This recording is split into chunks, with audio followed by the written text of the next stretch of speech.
Bíblia maior aqui.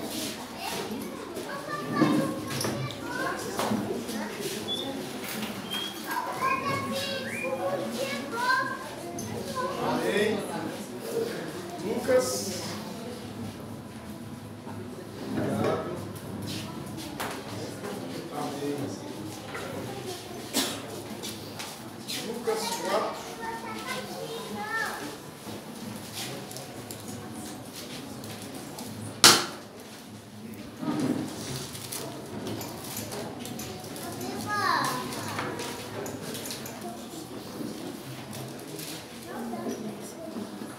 Lucas 4. Nós vamos ler do 1 ao 13. Esse mesmo texto se encontra também, esse cultozinho que é mais difícil para ser Bíblia pesada. Você vai ajeitar ele aqui, ó, porque eu não consigo parar. Não fecha. Esse mesmo texto, essa mesma história, essa mesma passagem se encontra no livro de Mateus também, capítulo 4, se não me engano, do 1 ao 11. E também no texto de Marcos, só que Marcos ele só faz uma citação. Ele não conta a história. Ele só fala de que Jesus foi ao deserto, e a única citação de Marcos é que Jesus ficou no deserto com as bestas feras, que é Marcos capítulo 1, versículo 12 e 13. E esse texto é muito, muito interessante. Vamos à leitura. E eu vou ler na minha tradução, talvez um pouco diferente da sua. Hoje eu vou usar uma Bíblia chamada TED, que é uma Bíblia católico-romana, mas muito interessante. Vamos lá. E o texto nos fala assim: Jesus, repleto do Espírito Santo, voltou do Jordão e estava no deserto, conduzido pelo Espírito, durante 40 dias, e era tentado pelo diabo. Não comeu durante aqueles dias, e, decorrido esse tempo, sentiu fome. Ora, o diabo lhe disse: se tu és filho de Deus, ordena que esta pedra se transforme em pão. Jesus lhe respondeu: está escrito, não só de pão viverá o homem. O diabo o conduziu mais alto, mostrou-lhe um instante todos os reinos da terra, e lhe disse: eu te darei todo esse poder com a glória desses reinos, porque é a mim que ele foi entregue, e eu dou a quem eu quiser. Tu, portanto, se me adorares, tudo isso será teu. Jesus lhe respondeu: está escrito, adorarás ao Senhor teu Deus, e a Ele só prestarás culto. O diabo conduziu a Jerusalém, postou-o sobre a colmeia do templo e lhe disse: se és filho de Deus, joga-te daqui para baixo, pois está escrito, ele dará ordem aos teus respeito e aos seus anjos te guardarem. E ainda, eles te carregarão nas mãos, para que não te contundas o pé em alguma pedra. Jesus, porém, respondeu: está escrito, não porás à prova o Senhor teu Deus. Tendo então esgotado toda a tentação possível, o diabo afastou-se dele até o momento fixado. Então Jesus, pelo poder do Espírito, voltou a Galileia, e sua fama se espalhou por toda a região. Ensinava nas sinagogas, sendo glorificado por todos. Amém? Amém. Vou pedir para fechar só aquela ali, e vou colocar o meu copo aqui.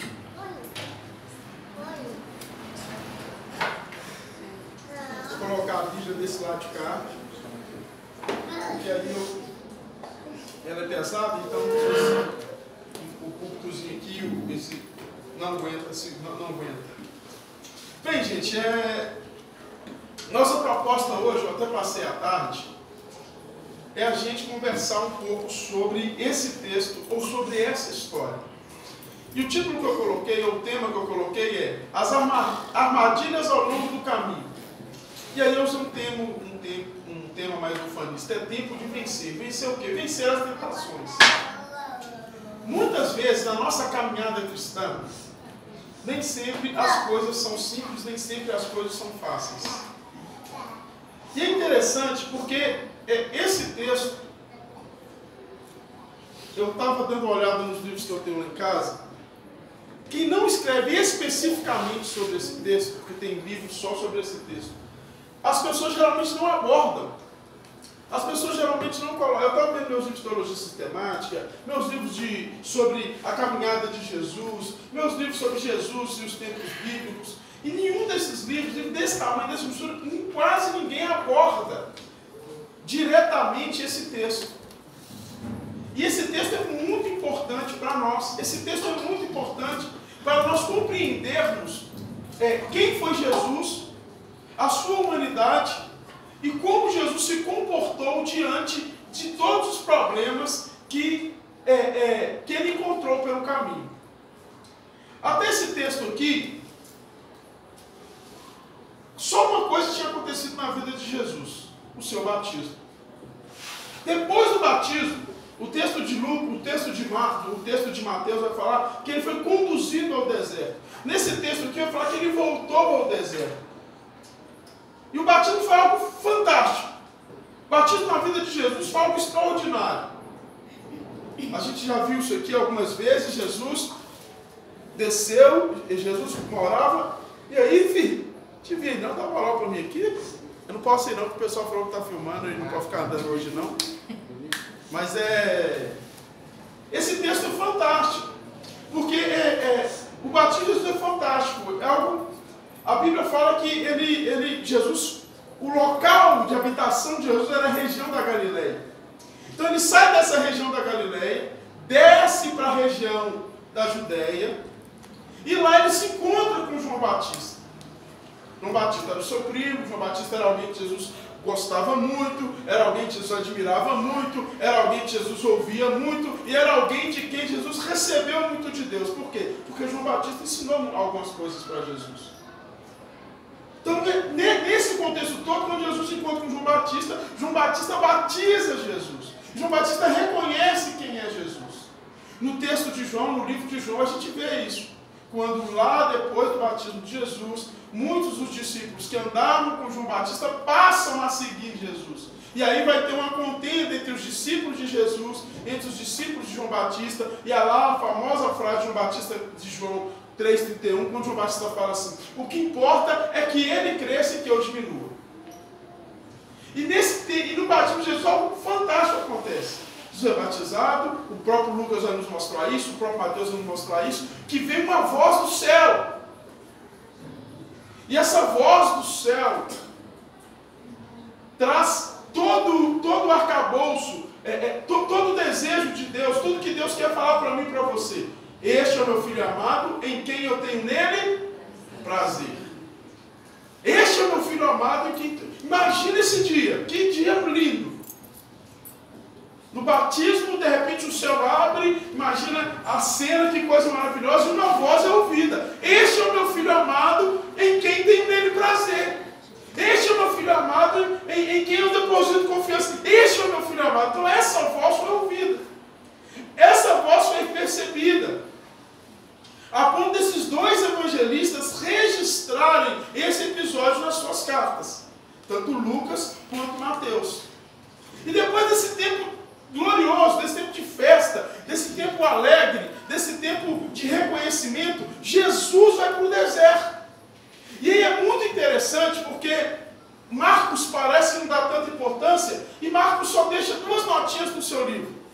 Capítulo 1, versículo 13, versículo 14, Marcos fala assim: e Jesus foi para lá, e ele ficou 40 dias com as bestas feras.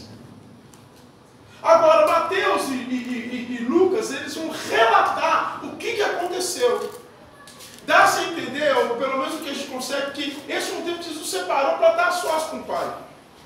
E foi um tempo em que Jesus, o texto nos deixa claro, Jesus entrou num tempo de jejum. E diferente do que a gente faz, porque muitas vezes, não está aqui escrito, mas só para a gente entender, Jesus não jejuava para ser consagrado. Você não jejua para ser consagrado. Você jejua porque você se consagrou ao Senhor, porque a sua vida é uma consagração. Se você jejuar para ser consagrado, você está Jesus não sai do estágio que a gente sai de não consagrado para consagrado. Jesus viveu uma vida de entrega ao Senhor. Então ele só jejuava, ele só passava esse tempo a sós com o Pai, porque ele já era consagrado. E é interessante a gente repensar talvez a nossa forma de entender o que é consagração. Porque consagração para Jesus é entregar toda a sua vida. É viver uma vida de obediência pela fé no seu Pai. E a gente às vezes fala assim, não, agora eu estou consagrado, agora eu não estou. Jesus não, Jesus, a vida dele era assim. Então ele vai para esse período. E o texto deixa claro que ele passa 40 dias. O texto de Mateus não nos deixa muito claro isso, mas o texto de Lucas nos fala que possivelmente ele passou ali no deserto, possivelmente ele não ficou num lugar só. Ele ficou ali andando pelo deserto. Aí nós temos duas formas de jejum. Nós temos uma forma de jejum que é o jejum total, que muitas vezes é o que o texto quer nos passar. E nós temos uma outra forma de jejum, que algumas pessoas estão falando que esse jejum é um jejum onde de dia ele não comia nada e à noite ele comia do que o deserto lhe oferecia. Agora, independente de como foi esse jejum, ou entendendo, vamos ver se está quebrando ou se estão os bichinhos caindo, deixa tudo no chão. O nosso foco essa noite é o que aconteceu. Um texto vai falar que Jesus passou todo esse tempo sendo tentado. Outro texto vai nos falar que no final desses dias, Jesus foi tentado. O que nós podemos entender é que, primeira coisa, na vida a tentação faz parte do caminho. Agora, uma coisa, algumas certezas Jesus tinha. E essas certezas a gente precisa de começar a ter também. Primeiro, Jesus entendia, ele era filho de Deus. E essa filiação é muito mais do que... a gente precisa entender que Jesus se entende como filho de Deus e ele entende que Deus é esse Pai que cuida. Esse Pai que está presente. Esse Pai que está perto. Diferente de toda a cultura judaica em que Deus é transcendente, em que Deus está longe, pelo menos para algumas pessoas naquele tempo, para Jesus, Deus é Deus de perto. E diferente da gente que precisa de sentir alguma coisa, de experimentar alguma coisa, eu não estou falando que essas coisas são ruins, até porque, como seres humanos, essas coisas fazem parte e elas são legais. Para Jesus, ele não precisa de sentir e nem de experimentar nada, ele crê. Jesus, ele anda só por fé. Tudo que Jesus faz é pela fé. Todas as ações, todas as palavras, tudo que Jesus faz é por fé. Então, para nós é impressionante quando vem uma voz do céu e fala, este é o meu filho amado, em quem eu tenho prazer. Isso nos enche enche o coração. Para Jesus, não. Jesus já tinha essa... Fecha para mais um momento para mim. Jesus já tinha essa certeza. Jesus sabia quem ele era. Jesus conhecia a sua identidade. Jesus sabia quem ele era e ele é o Filho de Deus. E como filho de Deus, e todo aquele, a Bíblia fala assim, que todo aquele que se entrega ao Senhor é filho do Senhor. Todo aquele que diz sim para Deus, por meio de Jesus, é filho de Deus. Nós não nos é isento passarmos por tudo que Jesus passou. A vida não será sempre mil maravilhas. E por muitas vezes nós passaremos por momentos de profundas tentações. Passaremos por momentos onde, quando a gente olha ao nosso lado, só existe deserto e bicho querendo acabar com a nossa vida. Marcos nos dá essa impressão. Ele foi para o deserto, lá tinha feras. A vida é assim. Nem sempre as coisas são fáceis. De vez em quando no nosso caminho a gente encontra com umas coisas meio esquisitas que a gente não consegue nem pôr nome. A gente passa por situações, a gente sofre injustiças.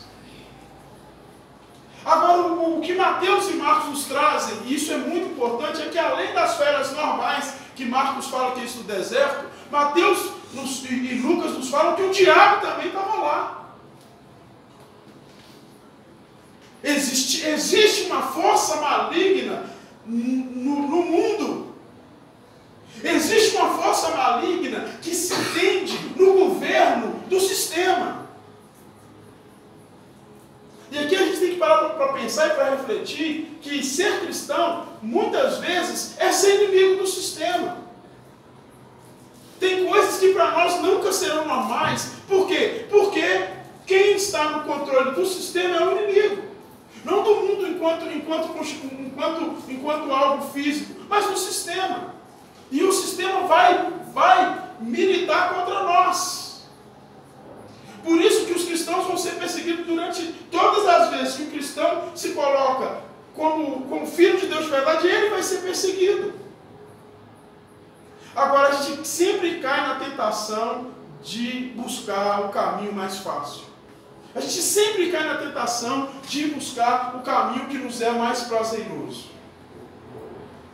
Quando a vida nos revela o deserto, nós podemos ter duas atitudes. A gente pode se acovardar ou a gente pode enfrentá-la. E é interessante esse texto, porque esse texto, se você ler o livro de Romanos, possivelmente o apóstolo Paulo está fazendo esse contraste entre Jesus e Adão. Nesse texto a gente também pode fazer o contraste entre Jesus e Adão. Eu queria falar para você que talvez é mais fácil para nós pensarmos que as maiores tentações que nós vamos enfrentar serão tentações no deserto. Mas muitas vezes não é assim. Muitas vezes as tentações vêm nos momentos que a gente se acha num lugar tranquilo, inclusive seguro. Porque a tentação de Jesus veio no deserto, mas a tentação para Adão veio no paraíso. A tentação para Adão veio no paraíso e ele não passou. A tentação para Jesus veio no deserto, para Adão veio num jardim. A tentação para Adão veio num lugar onde ele tinha de tudo. Onde ele podia comer de todas as coisas, menos de uma árvore. A tentação para Jesus veio no deserto, onde não existia nada para ele comer. E aí alguns estudiosos vão dizer que as pedras daquele lugar se assemelhavam a pães. Então, por isso que visualmente o inimigo usa, ele gera essa influência. Pega isso aí, tá bom, olha aí, pega e come. Transforma em pão. A tentação para Adão veio num lugar, e presta atenção no sentido que eu achei ele muito legal, aonde se estava rodeado da presença de Deus. Porque a gente tem a falsa impressão de que quando a gente está na presença do Senhor, ou quando a gente está ouvindo o Senhor, nada vai nos tentar. Porque a Bíblia fala que existia uma influência de Deus no jardim. Na tradução da nossa Bíblia está escrito: e o Senhor todas as tardes conversava com Adão e Eva. O texto está querendo dizer ali que existia uma influência de Deus, que Adão percebia Deus, que Adão entendia a presença de Deus, que Adão sentia Deus, que Adão experimentava de Deus. Quando eu falo Adão aqui, né, eu nem vou falar o Adamá, é o Adão e Eva, é a humanidade, é esse conjunto, esse ser, é o homem e a mulher. Eles percebiam a presença de Deus naquele lugar. Agora lá no deserto não. O que se percebe no deserto é o calor. O que se percebe no deserto é o calor de noite, o frio é o calor de dia e o frio à noite. O que se percebe no deserto é o incômodo. Enquanto lá no jardim se percebia a presença de Deus, no deserto se percebeu a presença do inimigo. A gente tem que tomar cuidado, porque em qualquer um desses dois lugares nós seremos tentados. E se a gente não acordar para a vida, a gente vai cair na tentação. A gente vai cair na tentação que está tudo bem, e que algumas coisas não tem nada a ver, e que eu posso fazer do meu jeito, e que está tranquilo. A gente tem que tomar cuidado, porque a tentação, ela surge de lugares que a gente menos espera. Tem coisas que nós entendemos e que nós sabemos que nós não podemos e que nós não devemos fazer, mas a gente faz. Porque a gente cai na tentação. Tem coisas que a gente sabe, que a gente entende, que a gente não deve fazer, mas a gente faz, porque a gente cai na tentação. E nem sempre isso é um lugar de sofrimento. Muitas vezes isso é como lá no jardim, é no lugar do prazer. A gente está aqui hoje, nós temos alguns irmãos que estão em viagem, tem alguns irmãos que não estão aqui, mas muita gente deixou de vir e eles estão em acusação. Por quê? Porque foi tentado a falar, vou ficar em casa hoje, vou fazer outra coisa. E é nesse momento em que a gente acha que não tem problema nenhum, é que nós estamos sendo influenciados pela força do diabo. E talvez pareça ser duro eu falar isso, mas existe uma influência do inimigo para nos fazer retroceder. Quando a gente acha que está tudo bem, quando a gente acha que está tudo tranquilo, quando a gente acha que não, estou firme. E aí de repente a gente para de orar, a gente para de ler a Bíblia. E quando a gente se dá por si, a gente está escondido do Senhor. Porque foi isso que aconteceu com Adão lá. Quando ele caiu em si, que a Bíblia ainda fala assim, caindo em si, quando ele caiu em si, o negócio já tinha complicado. Quando ele caiu em si, ele já tinha caído na tentação.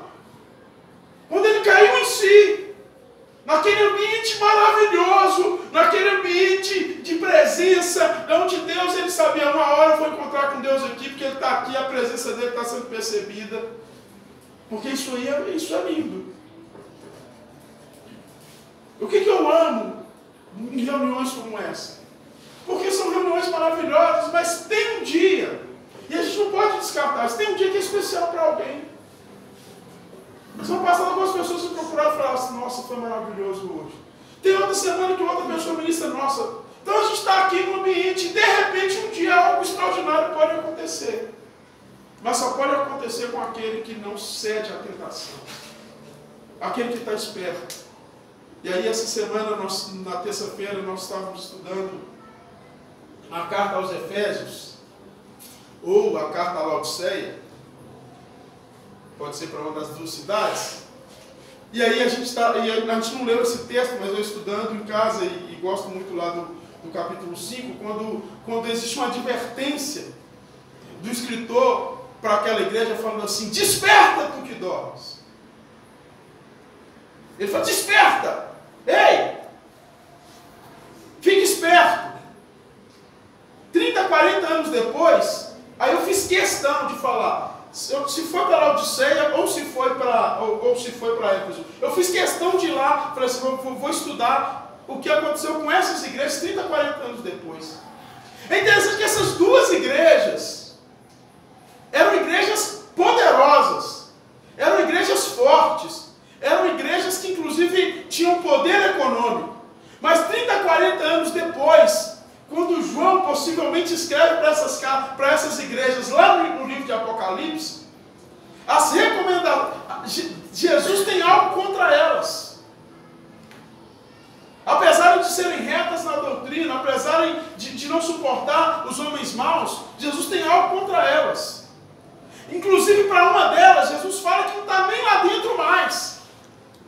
Eis que estou à porta e bato. Olha, está tudo certinho, mas vocês caíram lá nas tentações da religiosidade que nem tem lugar para ninguém mais. Então a gente precisa, irmão, de ficar esperto. A gente não pode dormir. A gente não pode ser vencido pelo desânimo em nenhum aspecto, em nenhuma área da nossa vida. Porque o que a gente acha que é o desânimo é uma atuação do inimigo, e muitas vezes esse inimigo não está fora. Esse inimigo não é um diabo de fora e talvez, desculpa, tomara que você não se assusta, mas é um diabo que está dentro. É o Satanás que está em nós, militando contra a força de Deus. E quando eu falo Satanás, eu não estou falando de um agente externo, mas desse homem mau que está dentro do nosso ser, a despeito do que o próprio Jesus vai falar com Pedro. Afasta de mim, Satanás. O que Jesus está falando assim, você está tendo uma atitude diabólica, Pedro. Jesus não está falando que está possesso, Jesus está falando assim, você está tendo uma atitude diabólica. Muitas vezes nós temos caído nas tentações porque nós temos essas atitudes diabólicas. Porque nós paramos de olhar e de enxergar, de olhar para Jesus, de enxergá-lo. E aí é muito interessante, porque fica esperto, porque a gente pode cair também quando o negócio está tudo bem. Ou quando aparece uma proposta maravilhosa. Porque tem hora que aparece. Tem um amigo meu que recebeu uma proposta. Estava conversando comigo essa semana. Recebeu uma proposta para ir para um lugar e pastorear. Ele me mandou o áudio, o rapaz falou com ele assim, olha, deixa eu falar com você está lutando, você está correndo atrás, mas Deus tem algo melhor. Olha que coisa linda. Olha se não é coisa de Deus isso. Deus tem algo melhor para você. Eu quero ajudar você, eu quero ajudar a sua família. Aqui você vai ter um carro, aqui você vai ter um carro, aqui você vai ter uma casa boa, aqui você vai ter vida, aqui você não vai ser mais um, aqui você vai ter prosperidade, aqui você vai ter dinheiro e aqui você vai ser reconhecido. Quem não quer isso, gente? A palavra que eu recebeu semana passada, ele estava me falando três a 4 mensagens assim, ele estava mostrando. Larga tudo e vem. Aí está difícil para você? Eu vou arrumar um negócio legal para você aqui. Se você não ficar esperto, se você... Parece que no jardim nada de ruim acontece. A nossa diferença para Jesus, sabe por que Jesus não caía? Porque Jesus anda pela fé. Jesus anda pela fé no quê? Jesus andava pela fé na Escritura, pela fé na palavra, pelo que Deus tinha falado, pelo que Deus o tinha comunicado. E aqui é interessante no texto, e a gente podia trabalhar esse texto de várias formas, porque esse texto é muito rico, a gente pode trabalhar isso aqui de várias formas.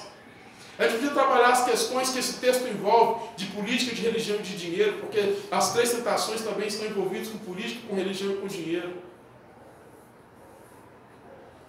Tem hora que a gente acha que a nossa tentação está lá no dinheiro. Olha, eu me lembro de uma vez uma pessoa, um amigo meu, trabalhava muito, eu falei, mas quando você congrega, quando você está com os irmãos, falou assim, agora eu não tenho tempo para isso não, porque está no tempo de eu ganhar dinheiro, e lá na igreja fala que se é o tempo de ganhar dinheiro, vale a pena. Olha a tentação livre. Ou a tentação da política, que inclusive a igreja brasileira está caindo igual patinho. Porque a igreja, em vez de ser consciência política, ela se envolve na política, então ela fala, vota nesse ou vota naquele, e aí a gente deixa de ser consciência. Porque a gente quer poder agora, tudo tem a ver com poder, tudo tem a ver com esse desejo. E aí não faz, eu acho muito legal, alguns homens já falaram isso, o Miguel falou isso, se não me engano, Caio Fábio falou isso, outros falaram isso. Ô pastor, você podia ser presidente da nação. Vai ser presidente da nação, aí o irmão fala assim, não posso sair do lugar que Deus me chamou. Mas vai, que lá você vai ser mais influente, lá você vai ter mais força. Não tem irmão que faça isso não. Se Deus não chamar de ser para você, amém. Mas toma cuidado, porque pode ser tentação. Toma cuidado, porque a gente pode estar caindo numa armadilha forte. E a religião é aquele negócio. Religião foi o que eu ofereço só. Nós nascemos para conquistar Belo Horizonte. Nós nascemos para isso aqui ser nosso. Isso aí é uma tentação que a gente tem. E a gente tem a ilusão de que porque as coisas acontecem, Deus aprova. Essa é uma ilusão muito boba que a gente tem. Porque está tudo acontecendo, a gente acha que Deus está provando. Não significa que Deus está provando. A gente tem que caminhar pela fé. A gente tem que caminhar direcionado pelo Espírito. A gente tem que caminhar a partir do que a palavra nos ensina. E aqui, Lucas e Mateus, eles vão trabalhar, eles vão inverter as duas últimas tentações. Porque Mateus escreve na ordem cronológica, possivelmente, das tentações, e Lucas vai escrever na ordem de crescimento. Mateus escreve, aconteceu essa primeiro, essa segunda e essa terceira. Lucas escreveu, aconteceu essa no deserto, essa na montanha e essa no templo. Ou seja, sair até o lugar do lugar mais impuro para o lugar mais puro. Então por isso que a gente vê uma ordem diferente quando você lê o que está escrito em Mateus, diferente do que está escrito em Lucas. E a tentação do que está escrito lá em Mateus é o quê? A primeira tentação é o quê? É o que a gente consegue ver. Transforma essa pedra em... Só que porque acabou. Jesus tinha... uns dias atrás, Jesus estava andando, foi batizado e teve uma voz falando que ele era o quê? Filho de Deus. E de repente ele está com fome. De repente ele está debilitado. De repente ele está fraco. Mas se ele é filho de Deus, ele não pode passar por esses momentos. Ou se ele é filho de Deus, ele pode reivindicar, ou ele pode usar da autoridade dele para ser saciado. E aqui nós temos um perigo grande. E aqui nós temos um perigo grande, que inclusive é o grande mal, um dos grandes males para mim, principalmente da igreja evangélica. Em alguns rincões, inclusive até mesmo o catolicismo romano. Que é usar o dom que Deus te deu para benefício próprio. E quantas vezes a gente tem essa tentação, hein? Transforma essas pedras em pães, ou seja, você pode. Não, eu também, eu ouvi também. Você é filho de Deus. Vai ter um ministério fantástico. Sacia a sua necessidade. Mata a sua fome. A gente às vezes vive nessa loucura. Quando alguém fala comigo assim, nossa, esse pastor ali, ele tem um dom, o que você está falando? Acho que o dom ele tem, mano. Só não é para a glória de Deus. Se ficou rico, não é para a glória de Deus. Se ele cobra, não é para a glória de Deus. Ele cedeu à tentação de matar a própria fome.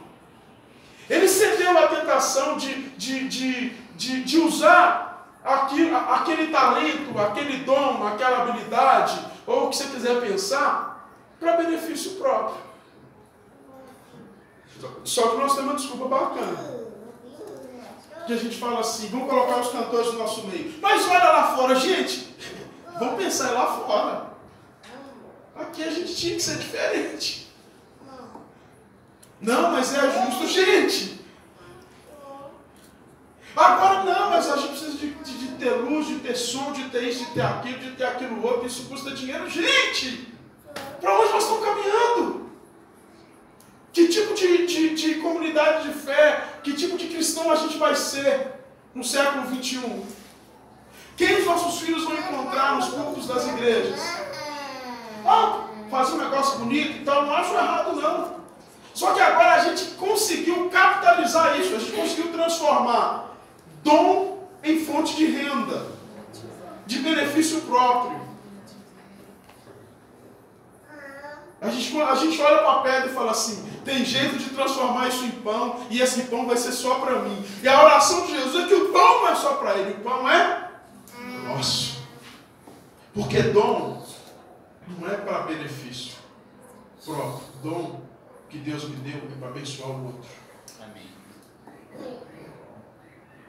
É para benefício do outro. Só que a gente está invertendo, nós estamos vivendo uma loucura. Agora o tom é para benefício próprio. Aí a resposta de Jesus é uma resposta lá de Deuteronômio capítulo 8, versículo 3. Nem só de pão viverá o homem. Porque o homem tem que viver da palavra que sai da boca de Deus. Porque Jesus anda pela fé. E a primeira fé que a gente vê aqui é a fé de alguém que é obediente e de alguém que é leal. Não que eu não possa, mas eu não devo, porque isso não vai glorificar a Deus.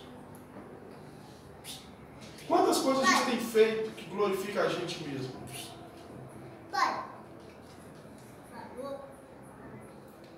Eu não posso passar por isso, porque eu sou filho. Jesus, meu irmão, no final, Jesus estava com muita fome. O texto não fala que ele estava com sede, possivelmente tinha levado água, ou tinha água, ou achou água, mas com fome ele estava. Mas ele não usou isso para benefício. Aí é interessante, porque lá em Mateus, no Sermão do Monte, naquele famoso Sermão, a gente podia passar um ano estudando o Sermão do Monte, que é fantástico. Capítulo 5 ao 7, se eu não me engano. Jesus fala o seguinte: gente, vocês são gente de pequena fé. Vocês estão preocupados com a subsistência? Meu pai está olhando por você. Jesus confiou. Jesus descansou no Senhor. Se a gente não aprender a descansar no Senhor, nós vamos ceder a todo tipo de tentação que for colocada no nosso caminho. E quando eu falo nós, é nós, porque eu também estou nessa. Porque, imagina, esse colega meu falou comigo, recebeu um convite. Quanto você ganha aí? Aqui. Deixa tudo. O pessoal vai te entender. Aí esse colega meu me disse que um amigo dele falou com ele assim: Doneiro, tudo continua se você não tiver. Muitas vezes a gente pensa assim: se você sair do louvor vai continuar, mas você não está aqui só para suprir uma necessidade. É um talento que Deus te deu. Você veio aqui para abençoar a vida de outro. Você não está aqui só para pregar porque você gosta. É porque Deus te chamou para isso. Você não está aqui para tomar conta das crianças. Você está aqui porque Deus te chamou para isso. Cuidado, porque fome a gente sempre vai sentir. A de Jesus foi porque ele passou um tempo a sós com o Pai. Agora as nossas são fomes por causa da nossa beligerância. São fomes por causa do nosso egoísmo. Aí nós temos que aprender a descansar no Senhor. Falar: eu confio em Ti, Pai. Eu confio em Ti, eu me entrego a Ti, Senhor. Porque eu sei que nem só de pão vive o homem, e eu confio na Sua palavra.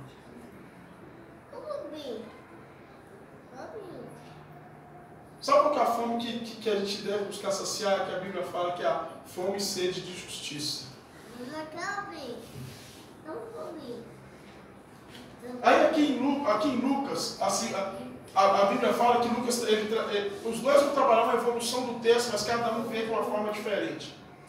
Aqui a Bíblia fala que foi mostrado para Jesus os reinos. Só que a gente olha por isso aqui e a gente pensa assim: não, isso aqui é uma coisa... Nenhum judeu cai nisso. Ninguém cairia nessa não, mano. Essa aí era fácil. Se você pensar na mente judaica, você vai ter glória. Nenhum judeu busca glória.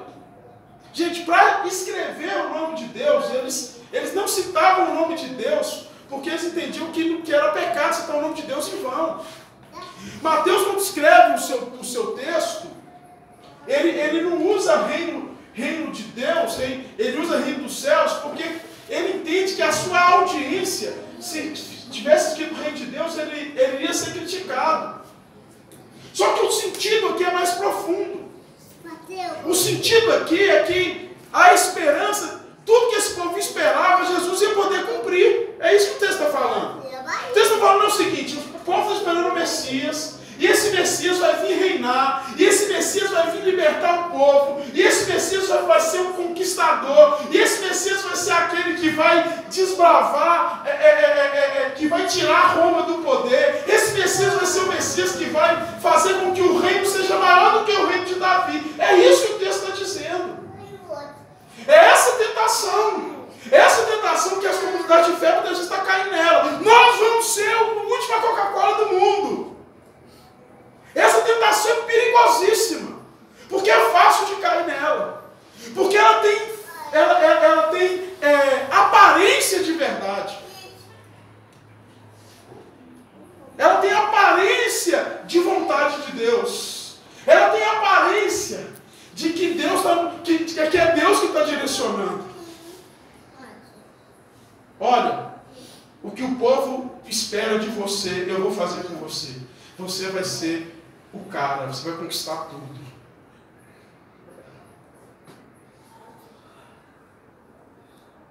Toma cuidado. A gente pode cair nisso enquanto comunidade, mas a gente pode cair nisso enquanto pessoa. Eu acho interessante a gente entender quem é Jesus. Jesus é o Filho de Deus. E se você não gravou muita coisa, grava isso. Que se esvaziou. Esse termo em grego lá, né, que é nosso. Ele se esvaziou. Aquela canção que a gente canta assim, ó. Todo poder pertence a Jesus, ao Senhor, a Jesus. Ele é o Rei dos Reis. Nesse momento, Jesus deixou. Jesus falou. Jesus se entregou à vontade do Pai. E se fez homem, se fez servo, e foi até a morte e morte de cruz. Mas quando o inimigo leva nesse lugar, nessa montanha, e mostra para ele todos os reis, ele fala o seguinte: aquilo que Deus quer que se cumpra na sua vida, vai se cumprir. É isso aí que é a ideia. Aquilo que Deus quer que se cumpra na sua vida, vai se cumprir. Você só precisa de fazer uma coisa: barganhar um pouquinho só da verdade. Não precisa muita coisa não. A gente não negocia a verdade da nossa vida, que a gente crê. A gente não negocia a verdade do Senhor na nossa vida.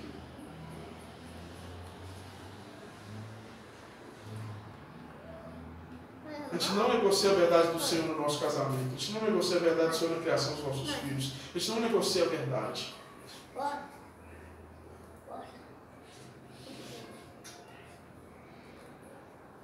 Porque Jesus não negociou a verdade, ele foi morto na cruz.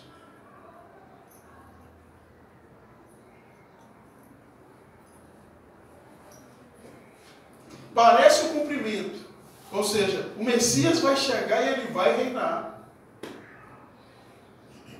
Ele só tem que adorar o sistema. O Deus desse mundo. O Deus desse século. Confesso para vocês que esses tempos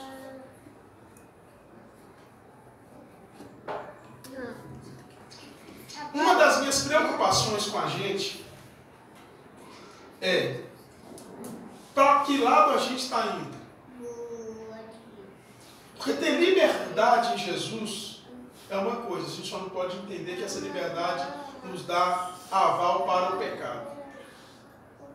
Porque senão a gente vai achar que está vivendo o que Deus quer que a gente viva, e a gente não está vivendo o que Deus espera de nós. A gente está vivendo no pecado. Porque a gente tem que tomar cuidado de ceder à tentação de achar que nós podemos viver conforme o sistema. E a gente não pode. Talvez por entender errado o que Paulo falou, fiz de fraco para conquistar os fracos, de louco para conquistar os loucos, a gente corre o risco de sair fora da presença do Senhor.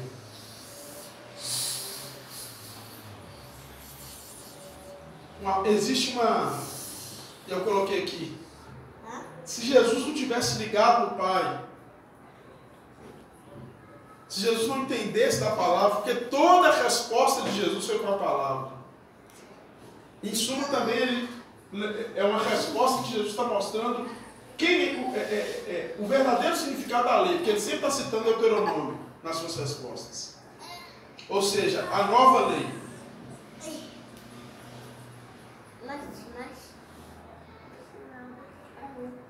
A gente tem que tomar cuidado com a ilusão fanática que a gente muitas vezes tem. E nós, principalmente, como comunidade de fé.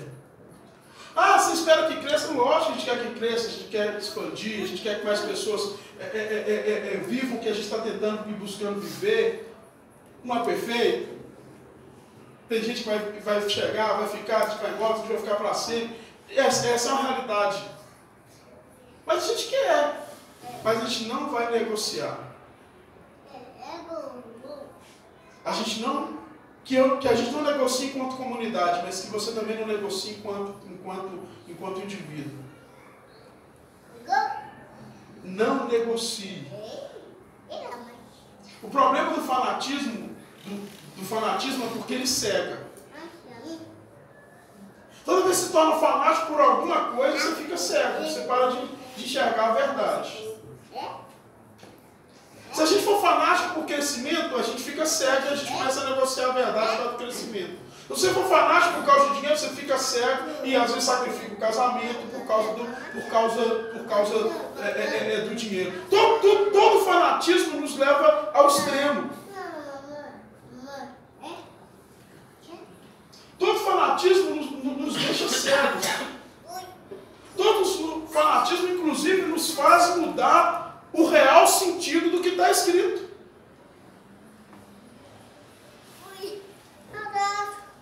A gente lê, mas a gente não consegue enxergar mais a verdade. Por quê? Porque nós nos tornamos fanáticos. E se a gente se tornar fanático a esse ponto, sabe o que vai acontecer? A gente vai se desviar da verdade.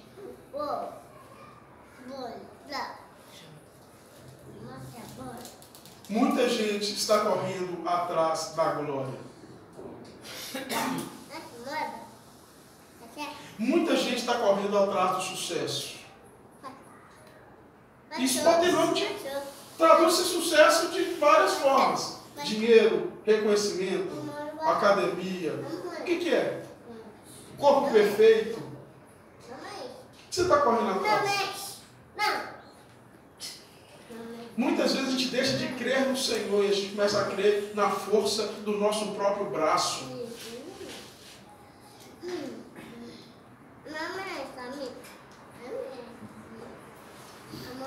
A resposta de Jesus foi Deuteronômio capítulo 6, versículo 13. E aí eu queria ler o texto nessa tradução que eu coloquei aqui, da Septuaginta. Ao Senhor teu Deus adorarás, e somente a Ele servirás.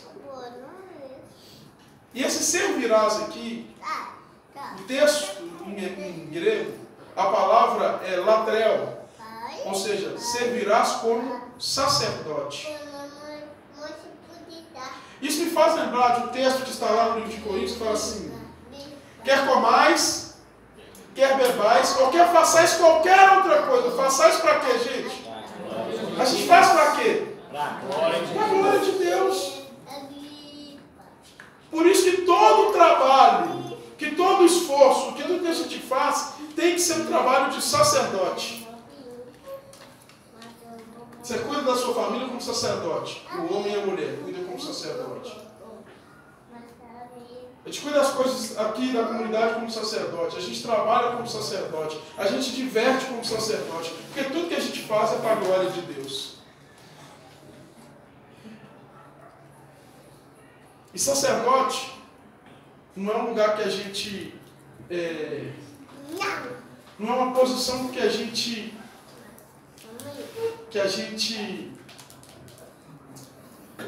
luta para conseguir. Essa posição Deus nos deu. Porque nós somos filhos dele. Todo filho tem que ser um sacerdote, como está escrito em Êxodo 19:5. Esse é o desejo de Deus, que toda a nação fosse na ação de sacerdotes. De pessoas que servissem a Deus com tudo que tem e com tudo que é. Toma cuidado, que a gente pode perder coisas preciosas porque a gente está correndo atrás da glória desse mundo, ou seja, do sistema. Estou falando você não ser bem sucedido, estou falando que você não tem que lutar, mas toma cuidado. Sempre olha o que você está perdendo. Ou qual é o preço? O que precisa de ser negociado para você alcançar aquele status? Jesus era só adorar. Jesus era só, não vou colocar na linguagem mais comum, era só ajoelhar e falar, não, esse aqui é seu mesmo. Porque até nisso o diabo é mentiroso. Não, tudo é meu e eu posso te dar. Esse sistema mau e corrompido você pode consertar. Você vai ter glória, você vai cumprir. Sabe, tudo que o Antigo Testamento fala de você, vai se cumprir, Jesus. Vai se cumprir agora. Queridão, toma cuidado com tanto de promessa que a gente já recebeu. Não que as promessas não são do Senhor. Com certeza, muitas vezes alguém falou, não, vai acontecer na sua vida, vai se cumprir, amém, se cumpra. Mas só é de Deus se cumprir conforme a palavra nos ensina. Conforme o Senhor nos comunicou. Se está custando sua família, se está custando sua paz, possivelmente não é do Senhor. Possivelmente não é Deus que está te entregando isso. E a última tentação. E eu quero reler aqui. Eu gosto muito dessa Bíblia. Eu te darei todo o poder e toda a glória destes reinos, porque a mim ele foi entregue e eu dou a quem eu quiser.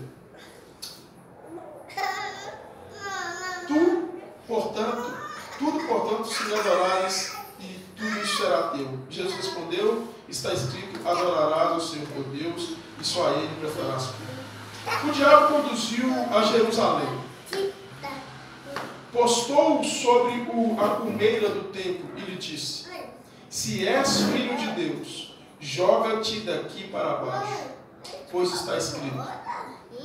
Salmo 119, Salmo 91, versículo 11. E aqui é a importância da gente buscar entender a palavra do Senhor. Porque muitas vezes nós temos caído no laço nas tentações. Porque as tentações vêm transvestidas de verdade. Já foi tentando, mas de repente ele fala assim, agora eu pego. Agora eu vou pegar um dos principais salmos de fé. Porque o Salmo 91 para nós, a gente não tinha numeração, mas o Salmo 91 é o salmo de fé. É um dos principais salmos de fé da cultura hebraica. E aí ele vai no Salmo 91 e fala assim, olha, quem está com... lê o Salmo 91 para nós. Fala logo, que exalta, que glorifica, fala assim, agora sim. Achou? Lê aí para nós. Não vou abrir na minha aqui não, porque... Aquele que habita no Espírito do Altíssimo e descansa à sombra do Todo-Poderoso, pode dizer ao Senhor, Tu és o meu refúgio e a minha fortaleza, o meu Deus em quem confio. Ele livrará do laço do caçador e do veneno mortal. Ele cobrirá com as suas penas e sobre as suas asas você encontrará refúgio. A fidelidade dele será o seu escudo protetor. Você não temerá o pavor da noite, nem a flecha que voa de dia, nem a peste que se move sorrateira nas trevas, nem a praga que devasta ao meio-dia. 1000 poderão cair ao seu lado, 10.000 à sua direita, mas nada o atingirá. Você simplesmente olhará e verá o castigo dos ímpios. Se você fizer do Altíssimo seu abrigo, do Senhor o seu refúgio, nenhum mal o atingirá. Desgraça alguma chegará à sua tenda, porque os seus anjos ele dará ordem a seu respeito, para que o protejam em todos os seus caminhos. Com as mãos eles o segurarão, para que você não tropece em alguma pedra. Amém. Esse é o texto que ele usou. Olha que coisa sorrateira que às vezes está nos pegando.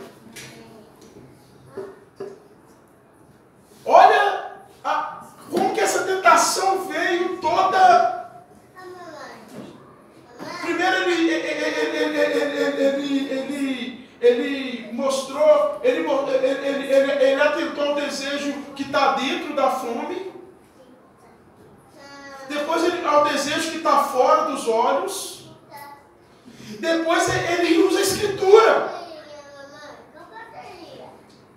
Porque esse aqui é o que a gente muitas vezes cai. Essa questão de estudar texto em contexto, de justificar o nosso pecado através da Bíblia. Aí a resposta de Jesus é: não porás Deus à prova.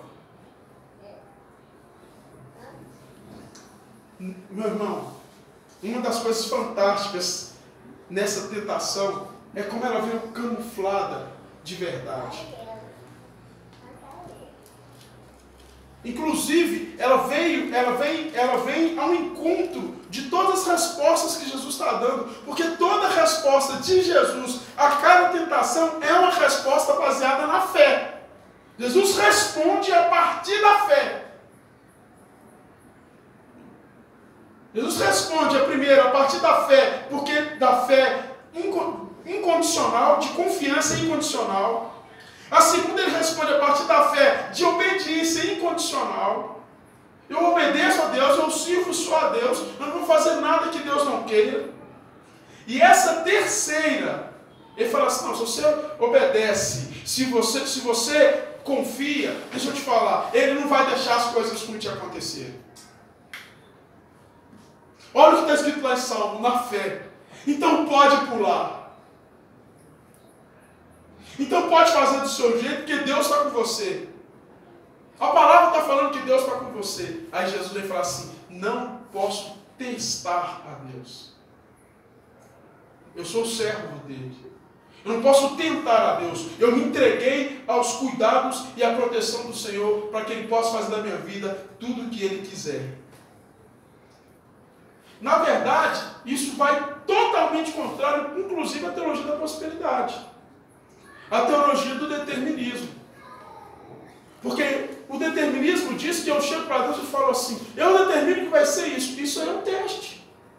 Se o Senhor é Deus, eu dei meu dízimo, eu dei minha oferta. Então, se isso acontecer, todo o Antigo Testamento trabalha contra essa lógica da gente tentar encostar Deus na parede. Aí Jesus vira e fala assim: deixa eu te entender, preciso entender que eu vivo na dependência dele. Eu não vou buscar o caminho mais fácil. Eu vou buscar o caminho de dizer: seja feita a sua vontade. Quantas vezes a gente, na nossa arrogância, quer inverter os papéis? Não, Deus, mas eu faço isso, eu faço aquilo, eu vivo dessa forma, é injusto. Quantas vezes a gente quer inverter os papéis? Esse último teste foi para se inverter os papéis.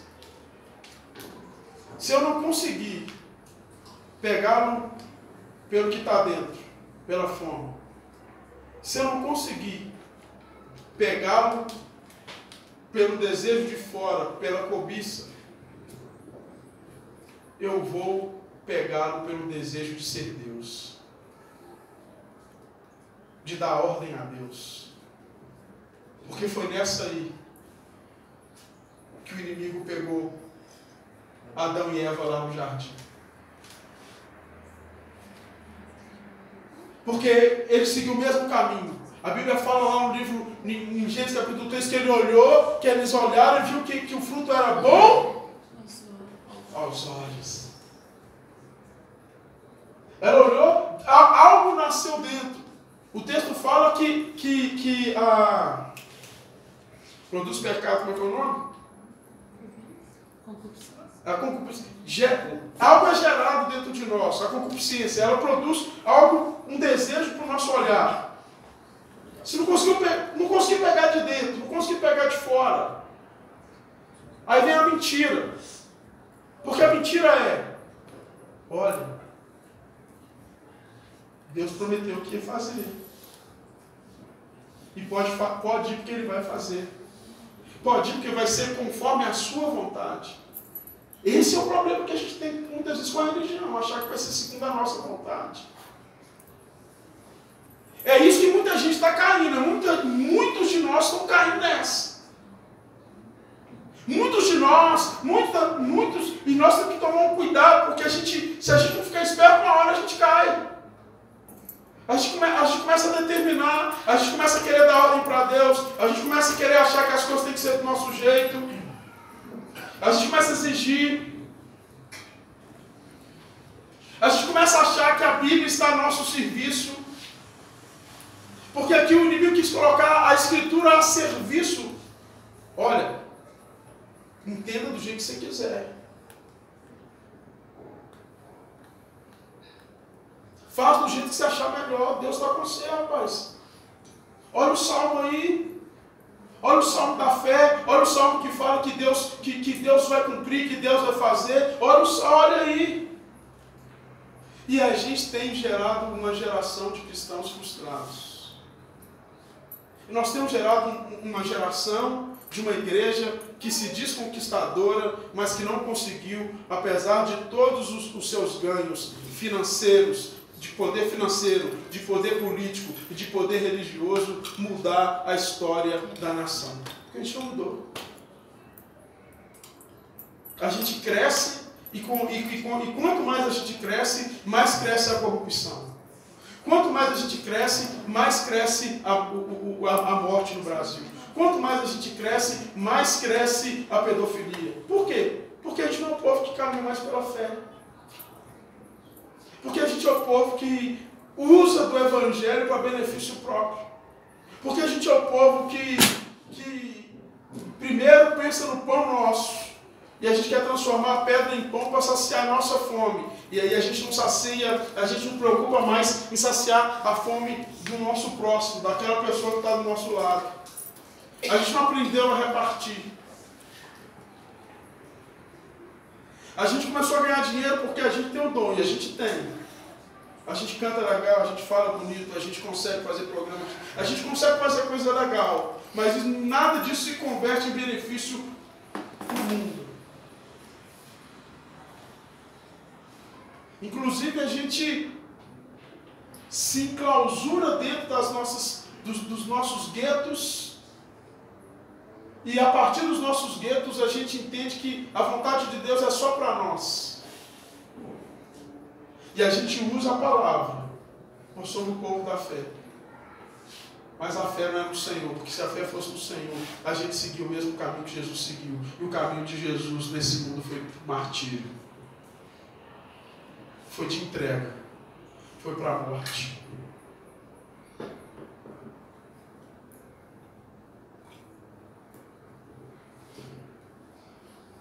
Muitas vezes na nossa caminhada a gente está invertendo os papéis. Aí esse foi a última cartada lá no Éden também. Se você comer, você vai ser como ele. E a nossa tentação de querer ser Deus e ter o controle da nossa vida é muito forte. Pula, você tem um... Pula. A nossa tentação é muito forte de achar que a gente consegue fazer porque a gente é. A Jesus se coloca na dependência.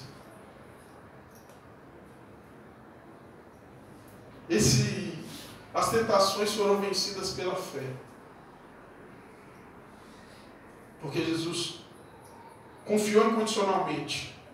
Obedeceu incondicionalmente, se colocou na dependência incondicionalmente.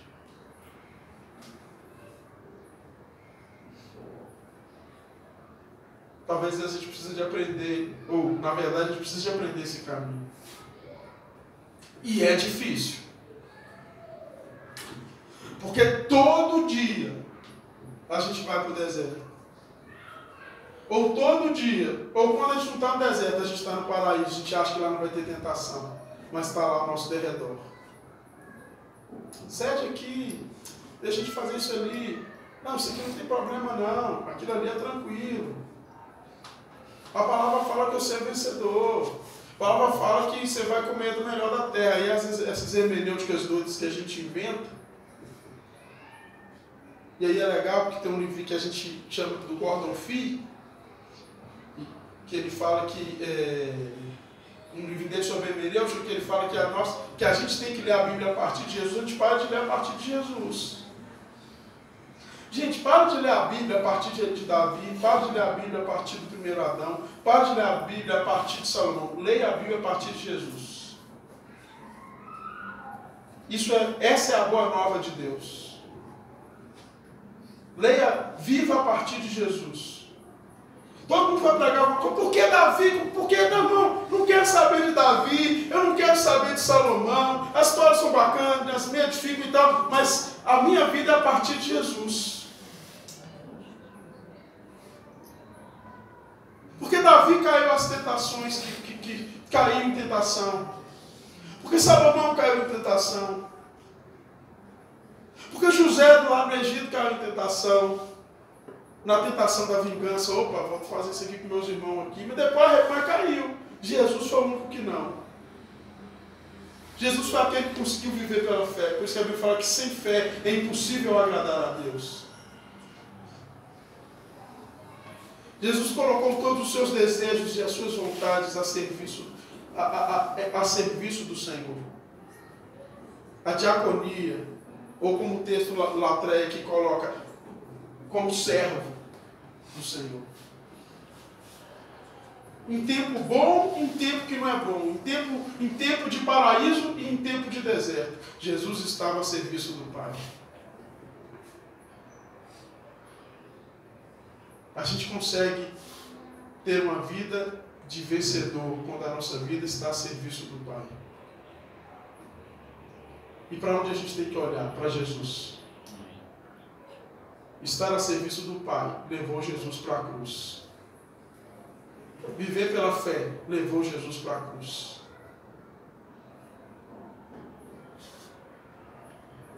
Não tem um caminho diferente para nós. Isso é viver pela fé. Incondicional. Isso é responder a partir da palavra. Cuidado com o que a gente está buscando. A gente tem que estar à mercê do Senhor. Não, você não pode ter plano. Eu estou falando que em tudo você tem que colocar aos pés de Jesus. Tudo a gente tem que colocar aos pés dele. Porque vai aparecer muita coisa boa que não é de Deus para nós. Vai aparecer muita coisa com aparência de verdade que não tem verdade por trás. Minha oração é que de alguma forma Deus nos desperte. Minha oração é para que de alguma forma a gente fale assim: Senhor, não nos deixe viver o que viveu aquela igreja que recebeu a carta chamada Efésios. Ela não despertou. Ela cresceu, ela conquistou, ela ficou rica, mas ela não despertou. Ao ponto do Senhor dizer que estava lá fora, que não estava lá dentro. Ela deixou de viver pela fé.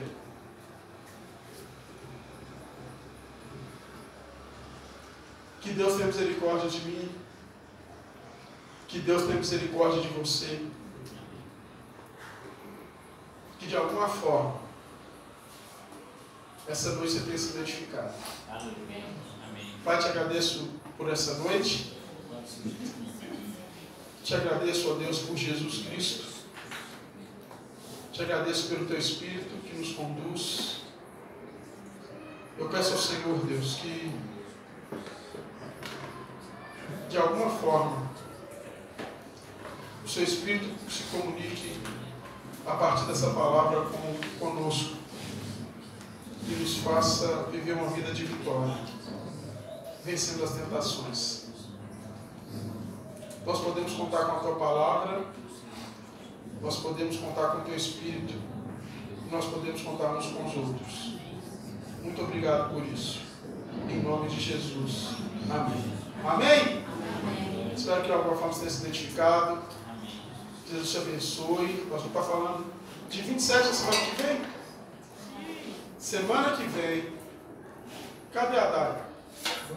Desceu? Está no lanche. Então, quem está ajudando ela lá diretamente? Tem alguém aqui? Porque semana que vem cá, Anderson, que você está por dentro também. Vem cá, amigo. Apesar que hoje você está meio... passou pelos problemas. Semana que vem nós vamos estar... Essa galera aqui, eles estão preparando algo especial para nós. Eles vão estar trazendo uma palavra para nós sobre a questão das mulheres, sobre a questão do câncer. Possivelmente nós vamos ter convidados, não falte. E eu vou te pedir em nome de Jesus. 5:07 esteja presente.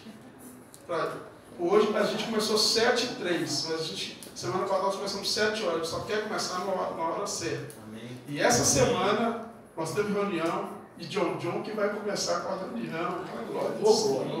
John que vai começar falando, quem sabe, e eu já sei o que ele vai falar. 5:07, busque estar aqui.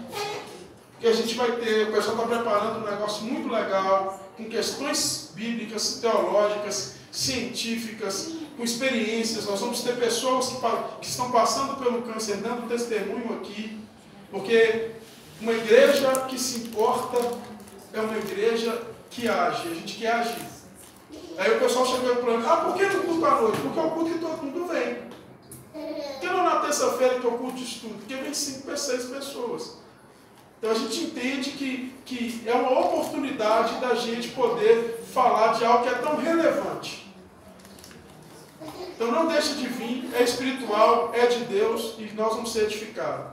Que horas que a gente tem que chegar? 5:07. Quantas horas? 5:07. 5:19. Ouve, Senhor, esses meninos. Ajuda, Senhor. Então, começando a levantar. Seremos pontuais. Amém? Amém. E sábado, nós temos encontro de casais aqui. Ontem nós tivemos um negócio fantástico com os nossos pré-adolescentes. Foi maravilhoso. Agradeço aos meninos aqui do ministério. Eu pensei que era de mês em mês, então quero fazer de 15 em 15 dias. E eu queria falar com vocês uma coisa, irmãos. E eu queria ser muito sincero. É importante que cada um contribua com o que tem e com o que pode. Por que eu falo disso? Porque, até onde eu sei, porque o Tiago e a Kelly fizeram tudo ontem, inclusive financeiramente. E nós agradecemos muito a Deus pela disponibilidade dos irmãos. Só que tudo que a gente faz, se todo mundo for fiel um pouco, nós vamos conseguir sempre fazer uma coisa legal para todo mundo. Como a gente fez o acampamento, como a gente está precisando de comprar a mesa, como a gente está precisando... Se todo mundo for fiel, vencer a tentação de achar que não tem necessidade, todo mundo vai aproveitar. Quem que teve aqui ontem, que trabalhou? Foi muito bom, né, gente? Açaí, cachorro quente, pipoca, chup-chup, que acho que a Canadá deu pra gente, e tal. A palavra foi fantástica, só que tudo isso tem custo, irmãos. E eu preciso ser muito sincero com os irmãos, porque o irmão fala, por que o senhor fala isso? Porque a gente, na comunidade de fé, tem que ser aberta. Coloque no seu coração todo mês, isso aqui eu separo. Porque aí o André vai saber, Juliano, entra isso aqui por mês, a gente pode fazer esse tipo de coisa. Isso é importante, a gente precisa vencer essa tentação de achar que não precisa. A gente paga aluguel, essas cadeiras não são nossas, 70% dessas cadeiras são emprestadas, um dia a gente tem que devolver. Então, se cada um contribuir, nós vamos saber o que a gente pode fazer. Vença essa tentação e seja fiel também, porque é muito importante para nós. O acampamento do ano que vem a gente já está querendo fechar, porque a gente tem que fechar antes, a gente tem que pagar pelo menos uma parte como a gente fez esse ano. Então eu estou te puxando a sua orelha e puxando a minha orelha também, porque isso também faz parte da nossa atitude de fé para com Deus. Amém? Amém. Então, vou deixar para ele só orar e terminar o culto aqui para nós. Vamos lá. Essa semana foi muito legal, nós batemos um papo, foi muito gostoso. E que Deus abençoe os irmãos. Visita. Se você quiser sair.